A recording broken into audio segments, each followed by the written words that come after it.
জুলাই সনদের আলোকে আগামী জাতীয় সংসদ নির্বাচন অনুষ্ঠিত হবে বলে জানিয়েছেন জাতীয় ঐকমত্য কমিশনের সহসভাপতি অধ্যাপক আলী রিয়াজ। মঙ্গলবার জাতীয় সংসদের এলটি হলে নাগরিক ঐক্যের সঙ্গে সংলাপের শুরুতে এসব কথা বলেন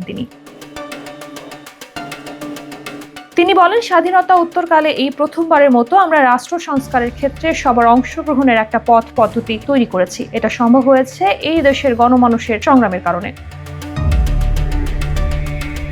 অধ্যাপক আলী রিয়াজ বলেন, এই সংলাপের মধ্য দিয়ে আমরা একটা জায়গায় দাঁড়াতে পারবো যেখানে আমরা একটা জাতীয় সনদ তৈরি করতে পারবো। জাতীয় ঐকমত্য কমিশনের মেয়াদ আগামী 14 জুলাই পর্যন্ত। এই সময়ের মধ্যে কাজ সম্পন্ন করতে চাই। তিনি আরো বলেন, ঐকমত্য কমিশনের অন্যতম লক্ষ্য হচ্ছে জুলাই সনদ যাতে আগামীর বাংলাদেশের একটি পথরেখা তৈরি হয়। এরই একটি অংশ হিসেবে নির্বাচন হবে। নির্বাচনকে সুষ্ঠুভাবে পরিচালনার ক্ষেত্রে জুলাই সনদের একটা বড় রকমের ভূমিকা থাকবে।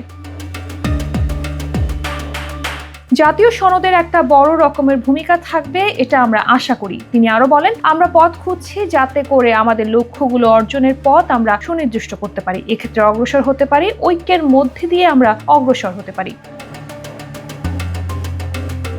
নাগরিক ঐক্যের প্রেসিডিয়াম সদস্য জিল্লুর রহমান দীপুর নেতৃত্বে 10 সদস্যের একটি প্রতিনিধি দল এই সংলাপে অংশ নেন। এ সময় ঐকমত্য কমিশনের সদস্য সফরাজ হোসেন, বিচারপতি এমদাদুল হক, ডক্টর ইফতেখারুজ্জামান ও প্রধান উপদেষ্টার বিশেষ সহকারী মুনির হায়দার উপস্থিত ছিলেন।